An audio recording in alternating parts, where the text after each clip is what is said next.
سبحانہ تبارک و تعالی فی کتابہ المجید و فرقانہ الحمید وہو اصدق الصادقین و قولہ الحق. بسم اللہ الرحمن الرحیم. کل شیء احصیناہ فی امام مبین.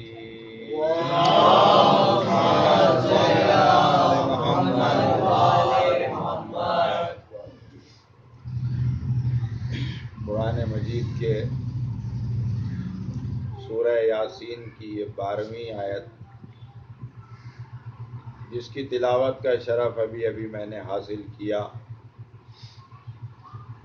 اس آیہ کریمہ میں خالق کائنات امام مبین کے علم کے بارے میں ذکر کر رہا ہے اور عالم انسانیت کو اپنی طرف متوجہ کر کے ارشاد فرما رہا ہے کہ دیکھو، یہ پوری کائنات ہم نے پیدا کی ہے، اس کا ذرہ ذرہ ہم نے خلق کیا ہے. یہ زمین اور آسمان سب کچھ ہم نے خلق کیا ہے، اور اسے خلق کرنے کے بعد ہم نے اس پوری کائنات کا علم امام مبین کو دے دیا ہے. اب عزیزان محترم، یہاں سوال یہ پیدا ہوتا ہے کہ خالق کائنات نے امام مبین کو یہ علم کیوں عطا کیا؟ تو امام مبین کو یہ علم اس لیے عطا کیا گیا ہے تاکہ خالق کائنات یہ چاہتا تھا کہ وہ پہچانا جائے. اس لیے اس نے اس نسل کو پیدا کیا اور ان کو اپنی پوری کائنات کا علم دے کر بھیجا، تاکہ یہ لوگ اپنے علم کے ذریعے سے، اپنے معجزات کے ذریعے سے، اپنے کمالات کے ذریعے سے دنیا کو حیرت میں ڈالیں، اور حیرت میں ڈالنے کے بعد جب دنیا ان سے بہت زیادہ حیرت میں پڑ جائے اور یہ پھر اس کے بعد جا کر اس کی بارگاہ میں اپنی جبین عقیدت کو 5 وقت جھکائیں گے، تو دنیا یہ سوچنے پر مجبور ہو جائے گی کہ جب یہ اتنے باکمال ہیں تو پھر وہ کتنا باکمال ہوگا جس نے انہیں یہ علم عطا کیا ہے، یہ قدرت عطا کی ہے، یہ کمالات عطا کیے ہیں.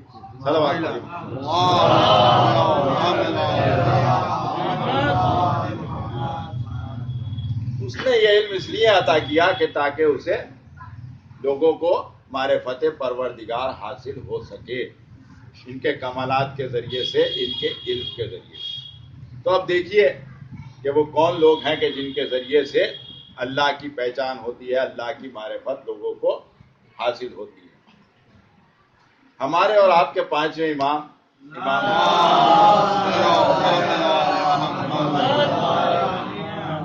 تو ان کے علم کے ذریعے سے کیسے لوگوں کو اس کی پہچان ہوتی ہے کہ 5ویں امام شام کے قید خانے سے رہا ہو کر مدینے کی طرف چلے.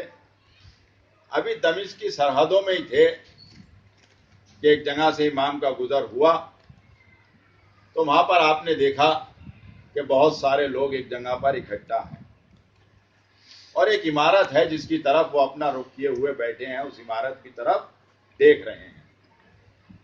تو امام وہاں پر پہنچے، انہوں نے دریافت کیا کہ بھائی تم لوگ یہاں پر سب کیوں اکٹھا ہو اور اس عمارت میں کیا ہے جو تم دیکھ رہے ہو؟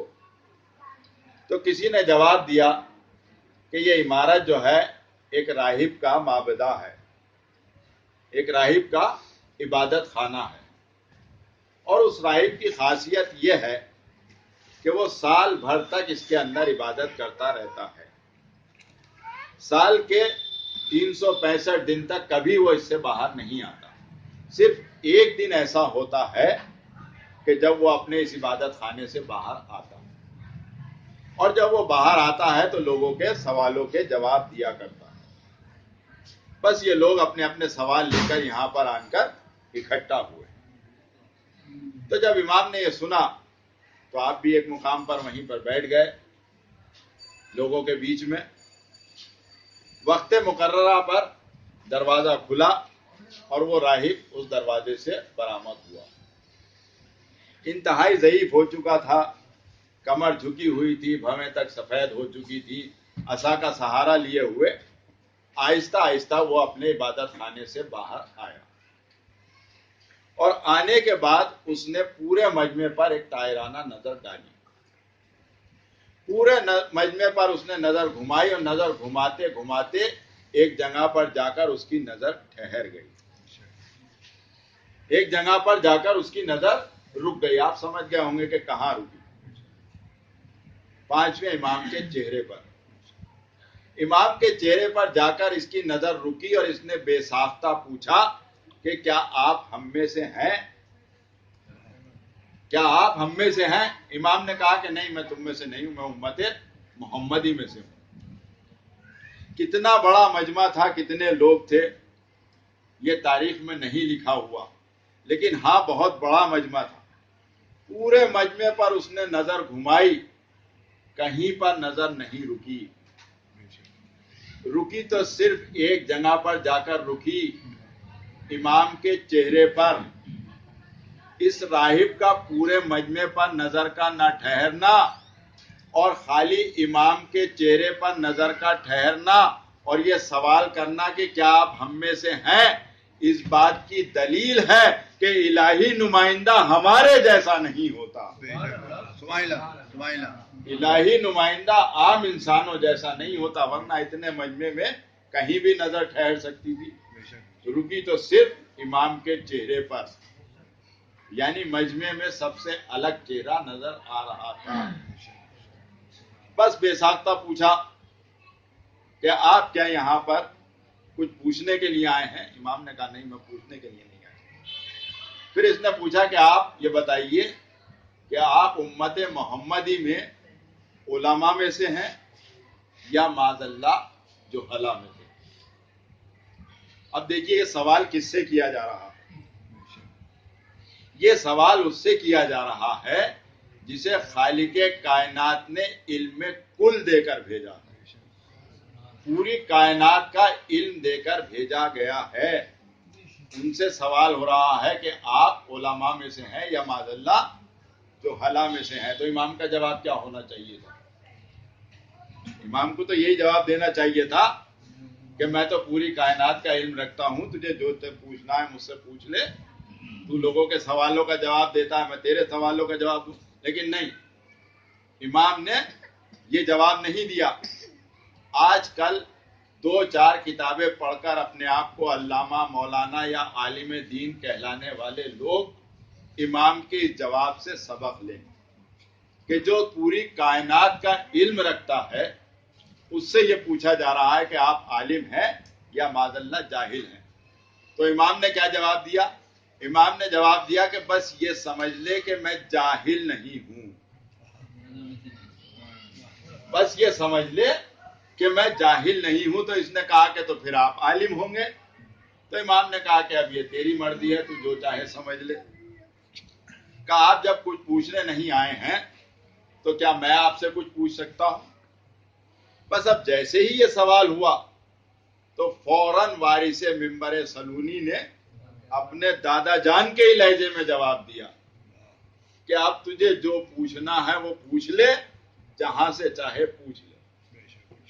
تو اب اس نے پوچھنا شروع کیا کہ میرے کچھ سوالات ہیں، آپ ان کے جواب دے دیجئے.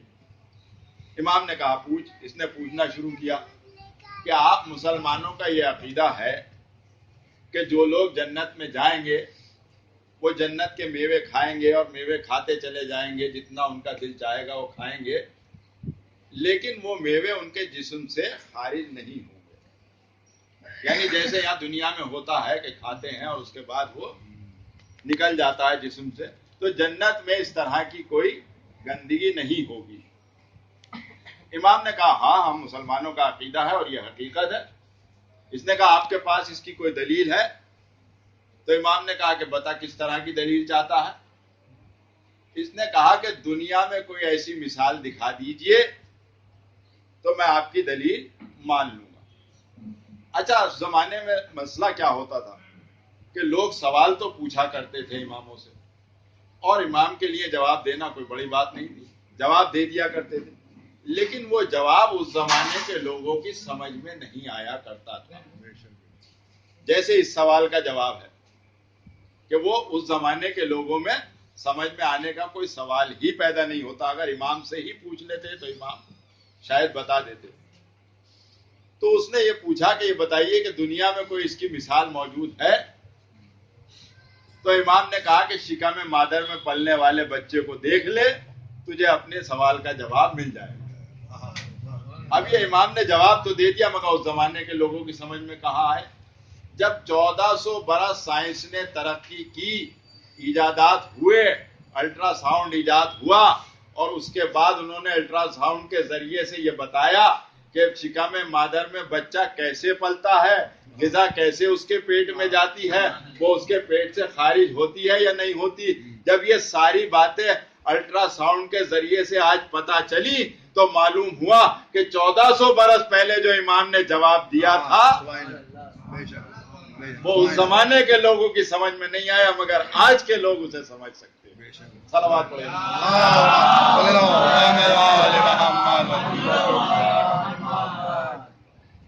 تو یہ حیرت میں پڑ گیا. اس نے کہا کہ میرا دوسرا سوال. امام نے کہا پوچھ. کہ یہ بتائیے کہ 24 گھنٹے میں وہ وقت کون سا ہے کہ جس کا شمار نہ تو دن میں ہے نہ رات میں. یعنی 24 گھنٹے کی جو یہ سائیکل ہے، اس میں وہ کون سا وقت ہے کہ جس کا شمار نہ تو رات میں کیا جاتا ہے نہ دن میں کیا جاتا ہے. تو امام نے جواب دیا کہ رات کے ختم ہونے اور دن کے نکلنے کے بیچ کا ٹائم جو ہے وہ وقت ہے کہ جس کا شمار نہ دن میں ہے نہ رات میں. اور سن، یہ وہ وقت ہے جو جنت کے اوقات میں شامل ہے، اور یہ وہ وقت ہے کہ جو رات بھر کسی درد میں تڑپا ہو اسے اس وقت میں آن کر آرام مل جاتا ہے. بیماروں کو اس وقت میں آن کر شفا مل جاتی ہے. اور سن، یہ وقت میرے نانا رسالت مآب سے منسوب ہے.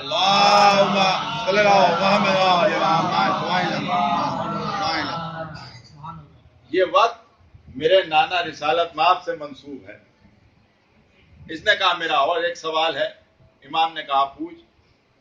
اس نے کہا کہ آپ مسلمانوں کا یہ عقیدہ ہے کہ جو لوگ جنت میں جائیں گے اور جنت میں جانے کے بعد وہ وہاں کے میوے کھائیں گے، اور وہ میوے کھاتے جائیں گے، کتنا بھی ان کا دل چاہے گا وہ میوے کھائیں گے، لیکن جنت کے میووں میں کسی طرح کی کمی نہ آئے. امام نے کہا کہ ہاں ہمارا عقیدہ ہے اور ایسا ہی ہوگا بھی کہ ان کا جتنا دل چاہے گا وہ جنت کے میوے کھائیں گے، لیکن میووں میں کمی نہ آئے گی. اس نے کہا آپ کے پاس اس کی کوئی دلیل ہے؟ تو امام نے کہا کس طرح کی دلیل چاہتا ہے؟ کہا دنیا میں اس کی کوئی مثال دکھا دیجئے، کوئی مثال بتا دیجئے تو میں یقین کر لوں.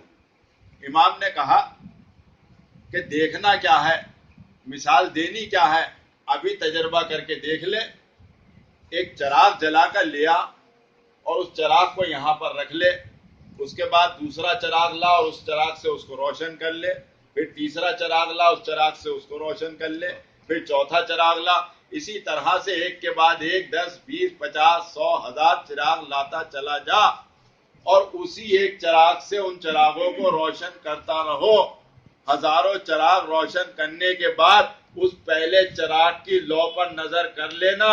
اگر ان سب کو روشن کرنے کے بعد اس کی لو میں ذرا سی بھی کمی آ جائے تو سمجھ لینا کہ جنت کے میووں میں بھی کمی آ جائے گی، اور اگر اس چراغ کی لو میں کمی نہ آ جائے تو سمجھ لینا کہ جنت کے میووں میں بھی کمی نہ آ جائے گی.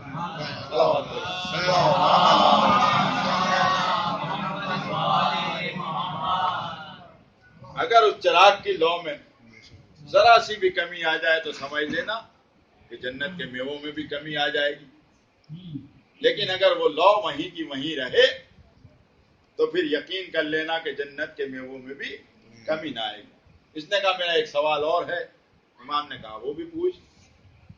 اس نے کہا یہ بتائیے کہ وہ کون دو شخص ہیں جو ایک ساتھ پیدا ہوئے، ایک ہی ساتھ ان کا انتقال ہوا، لیکن ان میں سے ایک کی عمر تو 50 سال ہوئی اور دوسرے کی 150 سال ہوئی.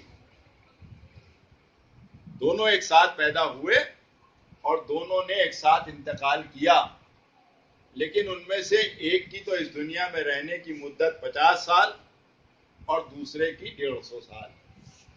امام نے کہا سن، وہ دو سگے بھائی ہیں، ایک کا نام تھا عزیز، ایک کا نام تھا عزیر. عزیز بڑے بھائی تھے، عزیر چھوٹے بھائی تھے.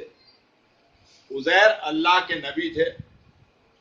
دونوں ایک ساتھ پیدا ہوئے، 30 سال تک دونوں ایک ساتھ رہے، دونوں نے ایک ساتھ زندگی گزاری. جب دونوں کی عمر 30 سال ہو گئی تو اللہ نے اپنے نبی عزیر کے لیے موت بھیج دی. اللہ کے حکم سے جناب عزیر مر گئے اور 100 سال تک مرے رہے. 100 سال کے بعد پھر اللہ نے انہیں زندگی عطا کی، پھر انہیں زندہ کیا اور وہ اپنے بھائی کے پاس آئے، اور آنے کے بعد پھر انہوں نے 20 سال بھائی کے ساتھ زندگی گزاری اور دونوں کا انتقال ایک ساتھ ہوا. اس طریقے سے جناب عزیر کی تو اس دنیا میں رہنے کی مدت 50 سال رہی اور ان کے بھائی کی 150 سال رہی. ایک اس دنیا میں 150 سال رہے اور دوسرے بھائی اس دنیا میں 50 سال رہے. بس اب یہ اس نے امام کے جوابات سنے. سننے کے بعد یہ حیرت میں پڑ گیا کہ یہ ہیں کون شخص. تو اس نے ہاتھوں کو جوڑ کر دریافت کیا کہ یہ بتائیے کہ آپ کون ہیں. تو امام نے بتایا کہ میں مسلمانوں کے رسول کا 5واں جانشین امام محمد باقر.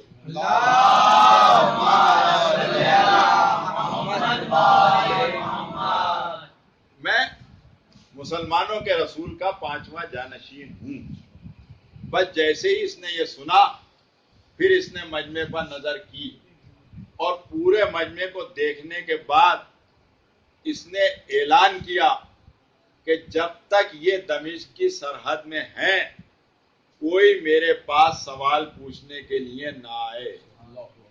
جسے جو پوچھنا ہے وہ ان کی بارگاہ میں جائے.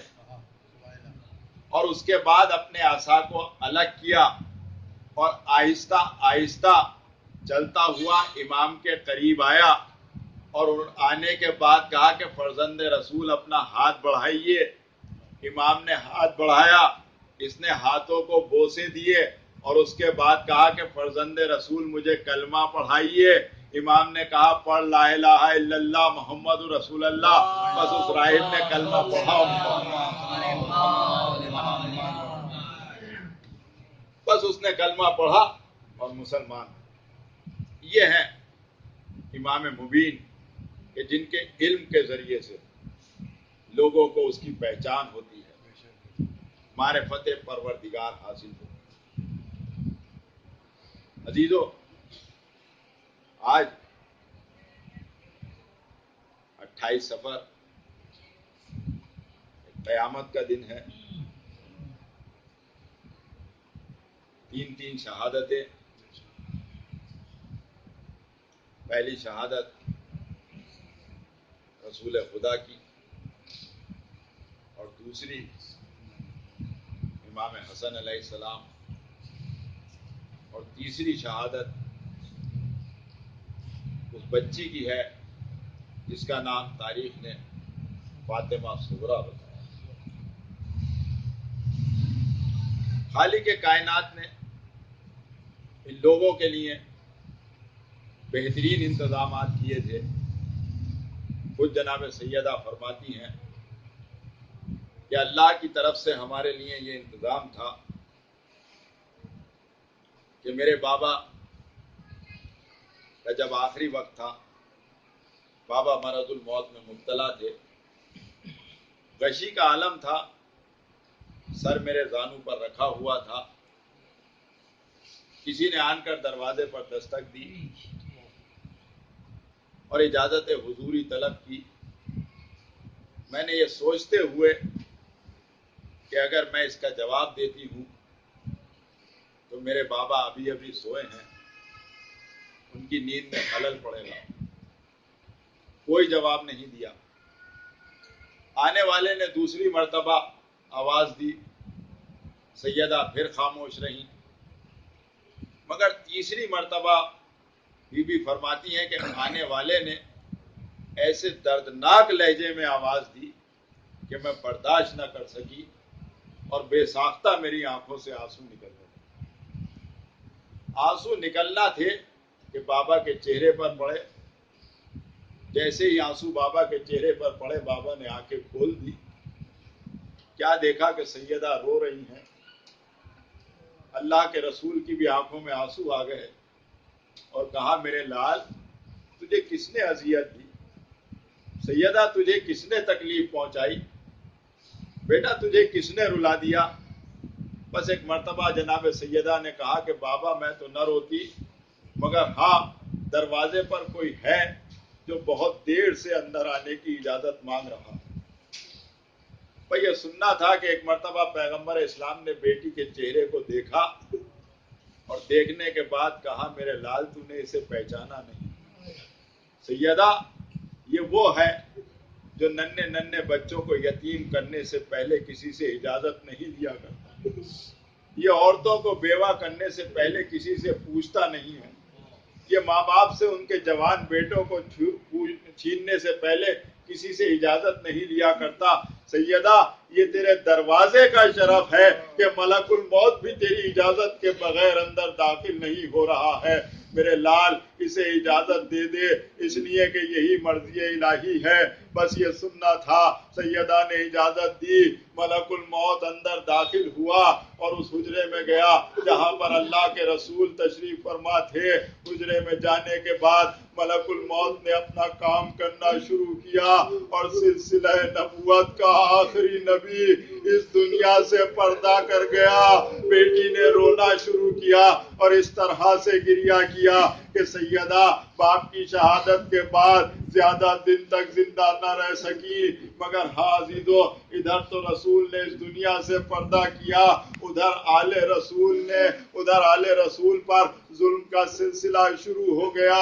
امت نے ایسا اجر رسالت عطا کیا کہ جس کو سن کر بھی کلیجہ لرزنے لگتا ہے کہ وہی دروازہ کہ جس پر جنت سے لباس لے کر فرشتہ آیا تھا، وہی دروازہ کہ جس کے اندر ملک الموت سیدہ کی اجازت کے بغیر داخل نہیں ہو سکتا تھا، وہی دروازہ کہ جس پر آن کر اللہ کے رسول سلام کیا کرتے تھے، اسی دروازے پر لکڑیاں اکٹھا کی گئی، دروازے کو آگ لگا دی گئی، وہی دروازہ سیدہ کے پہلو پر گرایا گیا جس سے بی بی کی تمام پسلیاں زخمی ہو گئی اور شکم مادر میں محسن مظلوم کی شہادت ہو گئی۔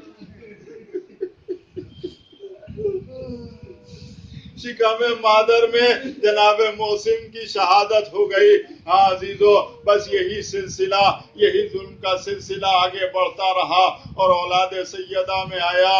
عزیزو ہاں آج ہمارے اور آپ کے دوسرے امام حسن علیہ السلام کی بھی شہادت کا دن ہے کہ جن کو ان کی زوجہ جادہ بنت اشس کے ذریعے سے زہر دلوایا گیا۔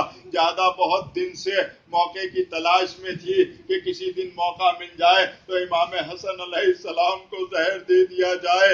امام کا عالم یہ تھا کہ رات کو آپ کو پیاس لگا کرتی تھی، اسی لیے اپنے سرانے کسی کوزے میں پانی رکھ لیا کرتے تھے۔ ایک روز اسی طرح سے امام سو رہے تھے، بہنیں برابر میں سو رہی تھی، جادہ کو یہ موقع مل گیا، بس یہ جادہ نے جا کر اس پانی میں زہر ملا دیا۔ امام حسن علیہ السلام پر پیاس کا غلبہ ہوا، جیسے امام کو پیاس لگی ایک مرتبہ کوزے کو اٹھایا اور اٹھانے کے بعد اپنے منہ سے لگایا، بس ایک گھونٹ کا حلق سے نیچے اترنا تھا، ایک مرتبہ قلب کے امام کی چیخ نکل گئی، زینب مجھے سنبھالو، ام کلثوم مجھے سہارا دو۔ ارے یہ پانی کیسا تھا کہ جس نے میرے کلیجے کو چیر کر رکھ دیا، یہ پانی کیسا تھا کہ جس نے میرا کلیجہ چیر دیا. بس امام اپنے بستر پر تڑپنے لگے. زینب آگے بڑھی, بھائی کو سہارا دیا. ام کلثوم آگے بڑھی, بھائی کو سنبھالا. امام حسین علیہ السلام آگے بڑھے, بھائی کو سنبھالتے تھے, مگر امام کو کسی طرح چین نہ ملتا تھا. امام اپنے بستر پر تڑپ رہے تھے. کہا بھیا حسین, اب تو زہر پورے جسم میں اثر کر چکا ہے, اب ہمارا آخری وقت آ گیا. بھئی یہ کہنا تھا کہ امام کو ایک الٹی آئی اور جگر کے ٹکڑے منہ کے راستے امام کے باہر آ گئے, دشتے طلا میں گرے. بس ایک مرتبہ امام نے ایک آئے سرد کھینچی اور روح جنت کو پرواز کر گئی. بہنوں بھائیوں سے, بہن بھائی سے چپٹ گئی. امام نے سر سے امامہ پھینک دیا. ہے حسن کی صدائیں بلند ہونے لگی. ہاں عزیزو, بس اس کے بعد امام حسین علیہ السلام نے بھائی کو غسل دیا, کفن پہنایا, جنازے کو تیار کیا, نماز جنازہ پڑھائی, اور اس کے بعد بھائی کا جنازہ امام حسین علیہ السلام لے کر چلے. آگے سے امام حسین علیہ السلام پکڑے ہوئے تھے, دوسری طرف سے جناب عباس پکڑے ہوئے تھے. جنازہ آگے بڑھ رہا تھا کہ ایک مرتبہ مسلمانوں نے جنازے کا راستہ روکا, تیروں کی بارش کرنا شروع کر دی کہ ہم حسن کو رسول کے پہلو میں دفن نہیں ہونے دیں گے, ہم کسی طرح سے انہیں اللہ کے رسول کے قریب میں دفن نہ ہونے دیں گے. ادھر سے تیروں کی بارش ہونے لگی. ایک مرتبہ قمر بنی ہاشم کو جلال آ گیا. علی اکبر کو اشارہ کیا, کہا میرے لال ذرا ادھر آ. علی اکبر کا سن اس وقت 10 برس کا تھا.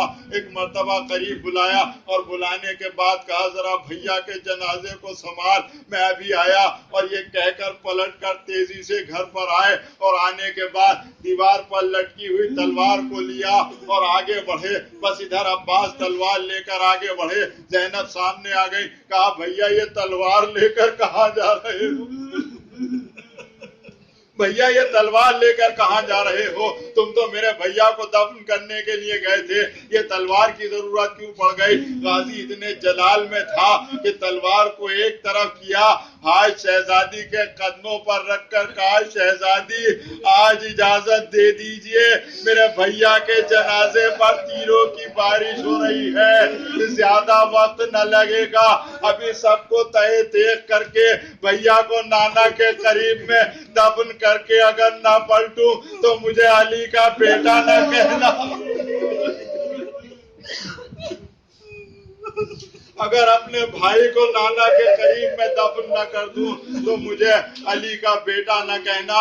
بھئی یہ کہہ کر زینب تو سامنے سے ہٹ گئی. ابھی عباس آگے بڑھ رہے تھے کہ ایک مرتبہ امام حسین علیہ السلام کی آواز آئی, بھیا یہ نانا کا مدینہ ہے, کربلا نہیں ہے, تلوار نہ کھینچنا, چلو ہم بھائی کے جنازے کو واپس لے چلتے ہیں, ماں کے پہلو میں دفن کر دیں گے.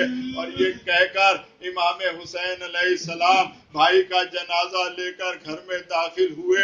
جیسے ہی جنازہ گھر کے اندر داخل ہوا, یہ دنیا کی تاریخ کا اکیلا جنازہ ہے کہ جو ایک بار گھر سے نکلنے کے بعد دوبارہ گھر میں واپس ہوا ہے. مسلمانوں نے مجبور کر دیا, رسول کے نواسے کا جنازہ اپنے گھر میں واپس آیا.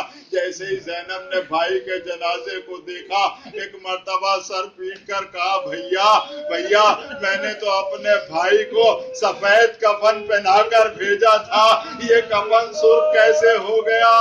تیروں کی بارش تھی, جنازے میں تیر پیوست تھے. بس یہ مصیبت زینب اور ام کلثوم نے دیکھی ہے کہ بھائی کے جنازے سے تیر نکالتی جاتی تھی. کبھی نجف کا رخ کر کے کہتی تھی بابا بھائی کی مظلومی دیکھی, کبھی نانا کے مزار کا رخ کرتی تھی. اور اس کے بعد امام حسن علیہ السلام کو دوسرا کفن پہنایا گیا. سنیں گے آپ, جنت سے 5 کفن آئے تھے. پہلا کفن رسول خدا کو دے دیا گیا, دوسرا کفن